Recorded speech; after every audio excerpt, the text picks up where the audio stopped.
안녕하십니까. 포트폴리오로 마법을 부리는 우리은행 포트폴리오 매니저 해리포트입니다.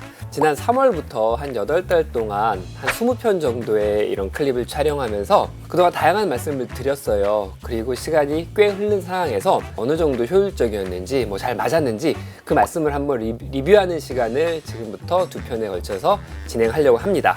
자, 먼저 제가 4번째 에피소드에서 밸런스 게임이라고 하면서 왜 워렌 버핏이 그렇게 S&P와 채권을 얘기했는지, 왜 레이 달리오가 사계절 포트폴리오를 얘기했는지, 왜 여름에도 겨울에도 시장이 좋을 때 침체가 왔을 때도 버틸 수 있는 포트폴리오를 구성해라고 했는지 이제 그 말씀을 드리려고 하는데요. 3월 달에 제가 촬영했을 때부터 지금까지의 3가지 지표의 모습입니다. 제일 좋은 게 S&P 500이고요. 한 14% 수익 났어요. 되게 괜찮은 수익이죠.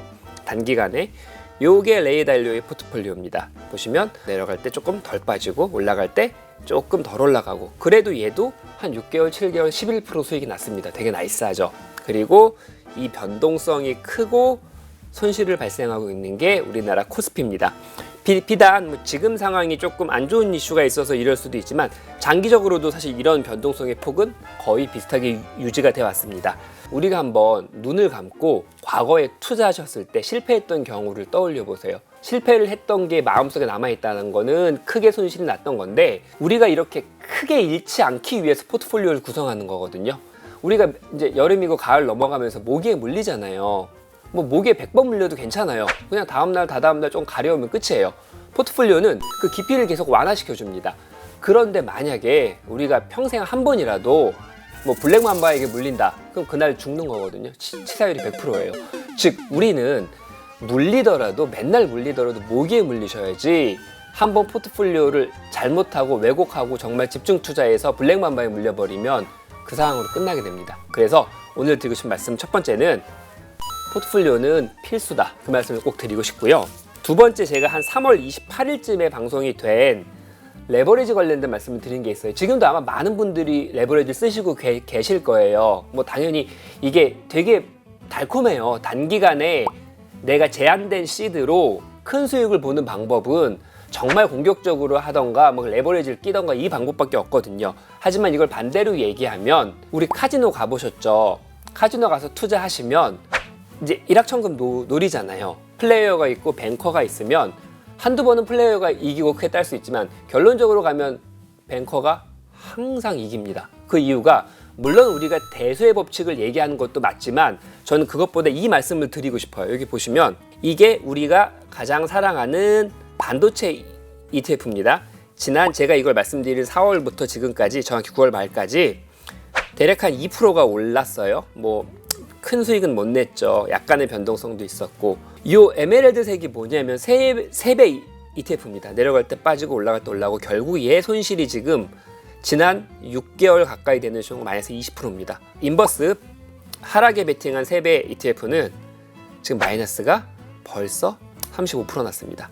이게 35%가 난다는 얘기는 어떤 거냐면, 다시 원금 가려면 50% 올라야 돼요. 즉 결과론적으로 보면은 ETF는 우리가 그냥 단순히 플레이어가 되는 게 아니라 플레이어가 되면서도 또 더한 악조건을 가지고 투자하시는 겁니다. 그래서 결론은 우리가 뱅커가 될 수는 없지만 적어도 플레이어가 되지 말자라는 말씀을 드리고 싶고요. 제가 4월 16일에 말씀드렸던 게 어떤 거냐면, 이제 타이밍 매매 관련해서 2022년에 시장이 정말 안 좋을 때 우리 서학개미들이 어떤 투자를 했을까라고 봤더니 엄청나게 공격적인 투자를 했어요. 기술주, 성장주, ETF 중에 레버리지 낀 것들 투자하셔서 큰 손실을 보셨고, 2023년은 어떤 해였냐면 인플레이션이 조금 잡히기 시작했고 성장이 다시 나오기 시작하면서 성장주 위주로 쭉 올라갔던 시기였어요. 그때 우리 서학개미들이 뭘 많이 샀냐 봤더니 배당주나 가치주나 채권을 또 많이 사셨어요. 이게 안 맞았죠. 타이밍이 완전 반대였죠. 그래서 이 타이밍 매매를 하지 말고 너무 쏠린 투자하지 말자라고 말씀을 드렸고, 그걸 말씀드리는 한 달 동안 우리 서학개미들이 또 뭘 많이 샀는지 한번 분석해 봤습니다. 테슬라, 스타벅스, 인텔, 테슬라 2배도 사셨고, 메타, 마이크로소프트, 슈왑 배당주, 이런 것들을 이렇게 사셨습니다. 그러면 얘네들의 수익률이 어떻게 됐을까라고 보면 많이 떨어졌을 것 같은데 보시면 수익 괜찮아요. 요게 그 포트폴리오 그대로 제가 복제해서 수익을 그려놓은 건데 수익이 한 14% 났습니다. S&P를 이겼어요. 이 기간 동안 S&P가 11% 좀 안 되게 수익이 났거든요. 그런데 한번 이거 보세요. 우리는 직관적으로 이 S&P랑 우리 서학개미들이랑 포트폴리오랑 수익은 이게 더 많이 났지만 이 그래프를 보면 직관적으로 S&P가 좋은 거구나라는 걸 깨달으셔야 돼요. 이 변동성을 보시면 요렇게가 우리 서학개미들이 산 거고 이게 S&P의 수익률입니다. 한 11% 좀 안 돼요.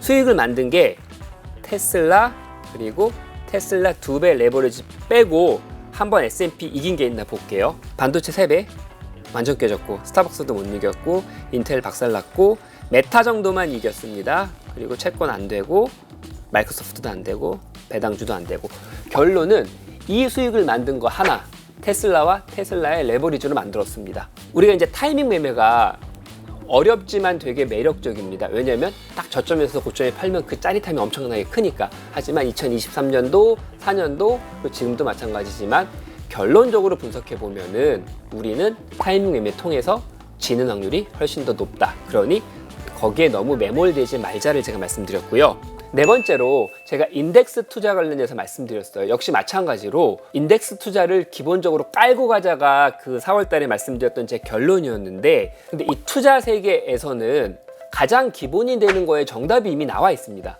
그게 선진국의 인덱스예요. 얘가 S&P 500인데요.